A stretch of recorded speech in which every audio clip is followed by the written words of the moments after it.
अस्सलाम वालेकुम friends, welcome to classic entertainment channel. उम्मीद है आप सब खैरियत से होंगे और आज का दिन भी आप लोगों का अच्छा गुजर रहा होगा। और हम आपके लिए लेकर आ गए हैं आपका फेवरेट 700 में बसा है तेरा नाम, written by Farwa Khalid, episode 26। तो फिर देर किस बात की, चलते हैं नॉवेल की तरफ। मगर उससे पहले हमारी वीडियो को लाइक और चैनल को सब्सक्राइब करना ना भूलें और आइकॉन बटन दबाना भी, ताकि हमारी नई आने वाली वीडियोस आपको सबसे पहले देखने को मिले। तो चलते हैं नॉवेल की तरफ। 700 में बसा है तेरा नाम, written by Farwa Khalid, episode 26। क्या हो रहा है यहाँ? इससे पहले कि बेला कुछ बोलती, हन्नात की बारूब आवाज पर आसफा अपनी कुर्सी से उठ खड़ी हुई थी। हन्नात के आते ही वो थोड़ी देर पहले की मस्ती भुलाए संजीदा चेहरे के साथ सर झुका गई थी। हन्नात जो दूर से उसका मुस्कुराता चेहरा देख चुका था, अपने करीब आने पर उसके संजीदगी भरे रूप का बहुत ही गहराई से जायजा लिया था। कुछ नहीं, वो बेला ने हन्नात को जवाब देते उसकी जानिब देखा था, जिसकी गहरी निगाहें आसफा पर टिकी देख उसकी बात वहीं अधूरी रह गई थी। हन्नात का बदला अंदाज तो वो सुबह उससे होने वाली मुलाकात में ही भाप चुकी थी, मगर आसफा को जिन निगाहों से वो देख रहा था, ये नज़रअंदाज किए जाने वाली बिल्कुल भी नहीं थी। ऑफिस में जाकर बात करते हैं। आसफा पर एक कहर बरसाती नज़र डालकर बेला हन्नात से मुखातिब हुई थी। तुम जाओ, मैं आता हूँ। हन्नाद आसफा के सियाह स्कार्फ के हाले में लिपटे दिलकश चेहरे को निगाहों में कैद किए बेला को ही वहां से जाने का बोल गया था। बेला अपनी इंसल्ट पर लाल पीली होती वहां से हट गई थी। हन्नाद ने उसे भी अपनी बात को पलट कर दोहराने की इजाजत कभी नहीं दी थी। सायरा भी उसके साथ ही खामोशी से खिसक गई थी। हन्नाद कदम उठाता आसफा के मुकाबिल आन खड़ा हुआ था। दोनों के दरमियान आसफा का टेबल था, जबकि आसफा अभी तक वैसे ही सर झुकाए खड़ी थी। उसने हन्नाद को करीब आते देखकर भी नज़रें उठाने की जहमत नहीं की थी। कैसी तबीयत है तुम्हारी अब? हन्नाद का लहजा उससे बात करते खुद ब खुद नरम पड़ा था, जबकि निगाहें उसकी शफाफ रंगत पर फिसल रही थीं। उसकी निगाहों की तपिश पर आसफा अपने हाथों की उंगलियां मरोड़ कर रह गई थी। ठीक है, आसफा ने कितनी मुश्किल से होठ कुचलते इस बात का जवाब दिया था। ये उसके चेहरे पर छाए नागवारी भरे तासुरात से साफ पता चल रहा था। बैठ जाओ। हन्नाद उसे किसी मुजस्मे की तरह एक जगह साकत खड़े देखकर खफगी से बोला था। ये लड़की उसकी सोच से भी ज्यादा टेढ़ी थी, लेकिन ऐसी थी तभी तो हन्नाद मोहतशिम की मोहब्बत ठहरी थी वो। अगर वो कोई आम लड़की होती तो हन्नाद मोहतशिम को अपना दीवाना न बना लेती। हन्नाद के कहने पर आसफा उसी रोबोटिक अंदाज में कुर्सी पर बराजमान होती फाइल पर सर झुका गई थी। हन्नाद के दिल में ख्वाहिश पैदा हुई थी कि जैसे अभी थोड़ी देर पहले आसफा अपने असल रूप में बेला और सायरा से बात कर रही थी, वैसे ही उससे भी करे। वो इस लड़की के तमाम रूप देखने का ख्वाहिशमंद था, मगर आसफा ने तो आज जैसे उसे तड़पाने की कसम खा रखी थी। तुम्हें लगता है तुम मुझे इस तरह नजरअंदाज करोगी तो मुझसे बच जाओगी? हन्नाद उसके इस बचकाना अंदाज पर तंज करते बोला था। सर, मैं आपको नज़रअंदाज क्यों करूँगी? मैं तो सिर्फ अपना काम कर रही हूँ। आसफा इंतहाई प्रोफेशनल रवैया इख्तियार करते बोली। इम्प्रेसिव। अपना ही काम जारी रखो, मेरी नज़रें तुम पर ही हैं। हन्नाद गंभीर सर्द लहजे में कहता वहाँ से पलट गया था। उसको पलटते ही आसफा ने निगाहें उठाकर उसकी जानिब देखा था।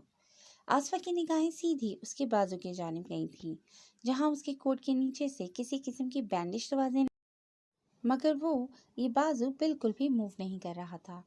वो जा चुका था, मगर उसकी खुशबू अभी तक आसफा को अपने इर्द गिर्द महसूस हो रही थी। आसफा का दिमाग खराब हुआ था। क्या करूं मैं? कैसे पीछा छुड़ाऊं इस शख्स से? आसफा बेला की निगाहों में हन्नाद के लिए पसंदीदगी देख चुकी थी। वो इन अमीर लोगों की दुश्मनियों में नहीं फंसना चाहती थी। हन्नाद के अंदाज हिना की कही बातों को सच साबित कर रहे थे, मगर उसे समझ नहीं आ रहा था कि वो कैसे इस शख्स से अपनी जान छुड़वाए। जब अचानक उसके तस्वुर में किसी का मुस्कुराता चेहरा जगमगाया था। असफन जैदी। ये नाम दोहराते आसफा के लब हौले से मुस्कुराए थे। मैं भला इस इंसान को कैसे फरामोश कर सकती हूँ। आसफा के लबों पर मुस्कुराहट सी ठहर गई थी। उसने मोबाइल उठाते असफन का नंबर डायल किया था, जो दूसरी बेल पर ही उठा लिया गया था। ज़हीर नसीब, हम गरीब की याद कैसे आ गई लोगों को। असफन हमेशा की तरह खुश इखलाकी का मुजाहरा करते उसकी मुस्कुराहट में मज़ीद इजाफा कर गया था। इस बात से अनजान कि कोई मुसलसल उस पर अपनी निगाहें डालकर इस खिलती मुस्कुराहट को बहुत गौर से नोट कर रहा था। तुमने 1 महीना पहले मुझसे एक सवाल पूछा था, आज उसी का जवाब देने के लिए कॉल की है। आई एम सॉरी, जवाब देने में बहुत वक्त लगा दिया। आसफा की बात पर दूसरी जानिब मौजूद असफन की मुस्कुराहट सिमटी थी। तो मतलब तुमने मेरी प्रपोजल ठुकराने का फैसला कर लिया है आखिरकार। असफन अफसरदगी से मुस्कुराया था। असफन उन दोनों का क्लास फेलो था। कॉलेज लाइफ से उनकी बहुत अच्छी दोस्ती थी।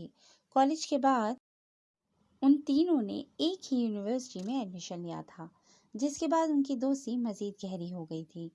लेकिन आसफा को ये बात बहुत बाद में पता चली थी कि असफन, जिसे वो एक दोस्त से ज़्यादा कुछ नहीं समझती थी, वो उससे मोहब्बत करने लगा है। हिना भी जानती थी, मगर आसफा को इस बात का बहुत बाद में पता चला था, जिसके बाद आसफा ने असफन से काफ़ी फासला इख्तियार कर लिया था। उसका ये खिंचा खिंचा रवैया देखकर 1 महीने पहले असफन ने बहुत ही मुहज़्ज़ब तरीके से आसफा से अपनी मोहब्बत का इजहार कर दिया था।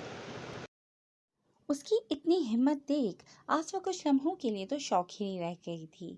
वो इनकार करने ही वाली थी, मगर हिना के कहने पर उस वक्त खामोश हो गई थी। लेकिन उसने कभी भी नहीं सोचा था कि वह हन्नान मोहतशिम जैसे शख्स के चुंगल में फंस जाएगी, जिससे बचने के लिए उसे असफन की ही ज़रूरत पड़ेगी। मुझे तुमसे मिलकर इसके बारे में बात करनी है। आसफा उसे ये पूरा किस्सा फ़ोन पर नहीं सुना सकती थी। वो उससे मिलकर मदद मांगना चाहती थी। हाँ ज़रूर, तुम बोलो कब फ्री हो। असफन तो उससे मिलने के लिए दिलो जान से तैयार था। शाम 8 बजे, मगर मिलने के लिए तुम्हें मेरे हॉस्टल आना पड़ेगा। वो जानती थी कि हन्नाद ने उस पर नज़र रखी होगी, इसलिए उसने असफन को हॉस्टल में ही बुलवा लिया था। असफन बिना उससे कोई सवाल किए वहाँ आने पर रजामंद हो गया था।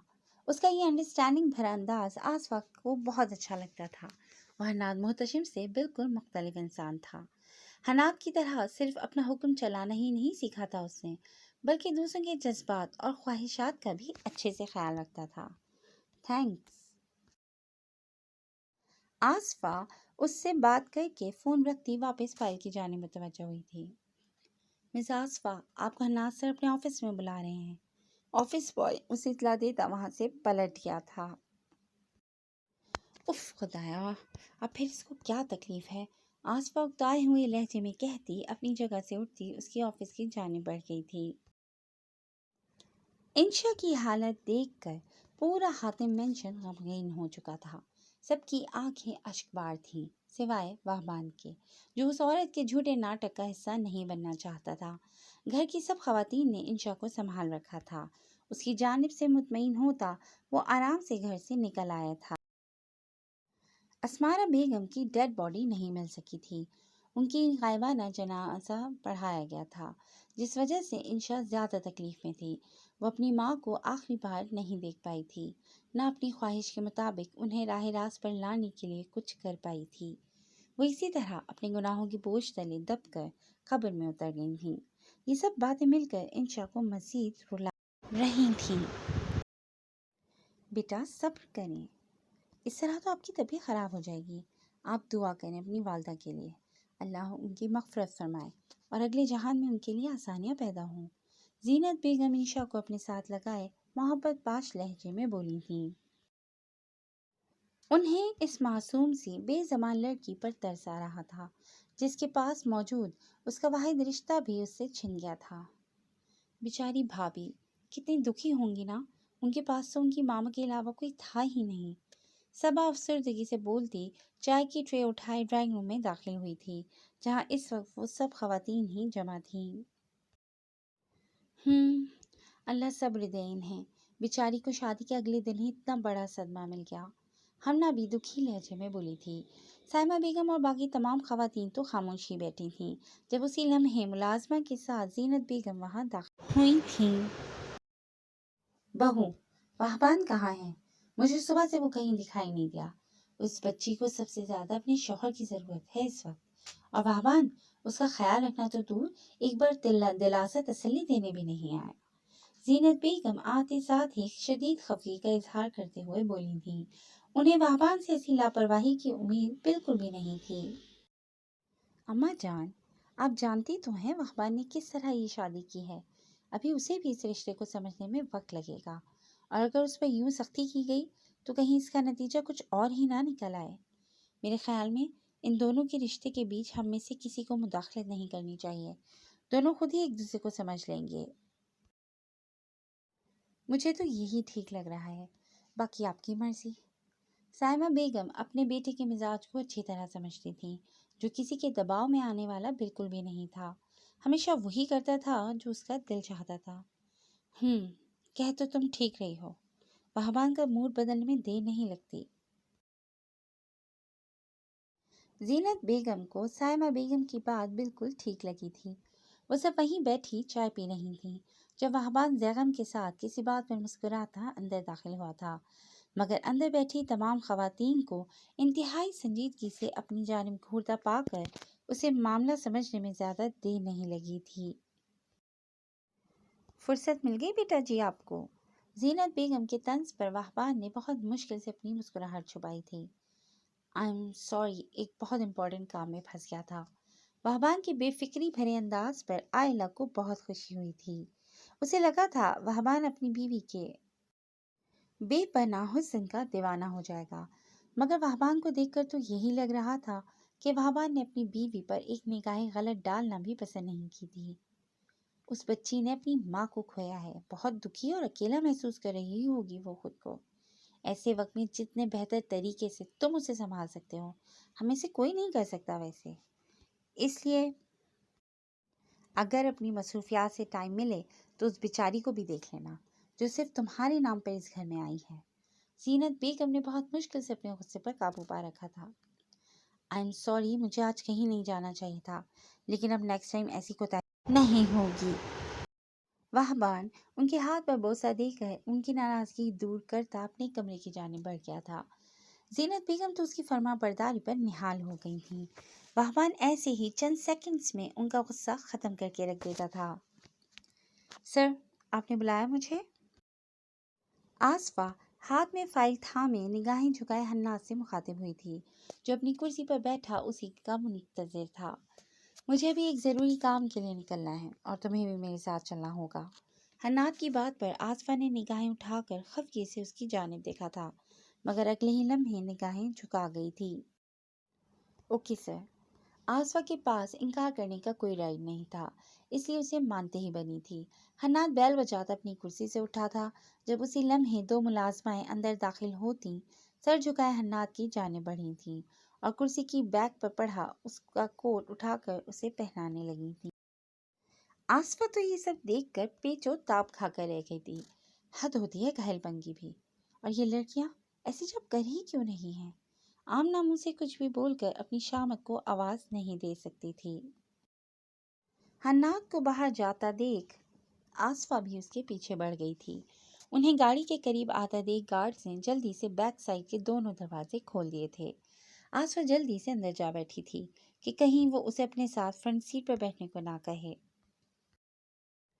मगर उसको गहरा झटका तो उस वक्त लगा था जब हन्नाद उसके साथ ही बैक सीट पर आन बैठा था। आसफा बिल्कुल सिमटकर दरवाजे से जा लगी थी। दरमियान में अपना पर्स रखते उसने दरमियानी हदूद कायम करनी चाहिए थी। हन्नाद उसकी इन मासूम सी हदबंदियों पर महजूज हुआ था। ये लड़की क्या वाकई इतनी मासूम और बेवकूफ़ थी, या सिर्फ उसके सामने बनने की कोशिश करती थी? मोबाइल पर आती कॉल को अटेंड करते बेध्यानी में हन्नाद ने बाजू सीट की पुश पर फैला दिया था। आसफा जो दिल ही दिल में दुआ पढ़ती इस शैतान से बचने की मदद मांग रही थी, बेध्यानी में पीछे हुई थी और हन्नाद के हाथ के ऊपर अपना चकराता सर टिका दिया था। जहां हन्नाद ने हैरत भरी नजरों से उसकी जानिब देखा था, वहीं आसफा भी करंट खाकर आगे हुई थी। I am sorry. आसफा उसकी निगाहों पर शर्मिंदा होती जल्दी से बोली थी, जबकि हन्नाद उसकी कैफियत देख सारी बात समझता बाजू वापस हटा गया था। तुम कंफर्टेबल होकर बैठ सकती हो। हन्नान उसकी जर्द पर्दे की रंगत देखकर नरमी से बोला था, जबकि उसका ये मेहरबान अंदाज आसफा को मजीद खौफ में मुब्तला कर रहा था। आखिर बिना फाइल और किसी ज़रूरी मीटिंग के वो उसे कहाँ लेकर जा रहा था। आसफा को अपने इर्द गिर्द खतरे की घंटियां बजती महसूस हुई थीं। माथे पर आए पसीने को टिश्यू से साफ करती वो सामने ही सीट की बैक साइड पर रखी पानी की बोतल उठाकर होठों से लगा गई थी। हन्नान ने गहरी नजरों से मुड़कर उसकी जानिब देखा था, जो पानी की बोतल पीते ही अपना मजीद चकराता सर थामती वहीं एक जानिब लुढ़क गई थी। हन्नान ने हाथ बढ़ाकर उसे अपने बाजू के हसार में लिया था। आसफा का सर हन्नान के कंधे पर रखा था। मतलूबा जगह पहुंचते ही हन्नान निहायत ही एहतियात से आसफा के नाजुक वजूद को अपनी बाहों में समेटता गाड़ी से निकलकर अंदर की जाने पड़ गया था। वाहबान रूम में दाखिल हुआ था जब उसकी नज़र बेड पर आंखें मूंदे लेटी इंशा पर पड़ी थी। वाहबान आहिस्तगी से दरवाज़ा बंद करता उसके करीब आया था।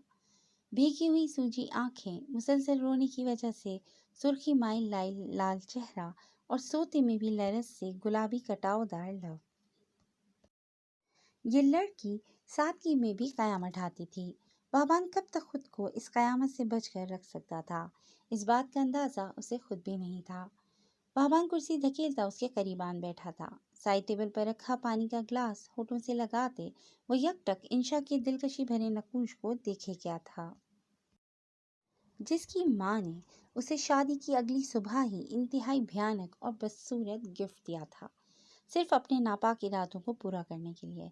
उसे अपनी बेटी की खुशी की खातिर चंद दिन के लिए भी इंतजार नहीं किया था। वहबान, जो इंशा के मामले में नरम दिल रखने के हक में बिल्कुल भी नहीं था, इस वक्त उसे इस लड़की के साथ हुए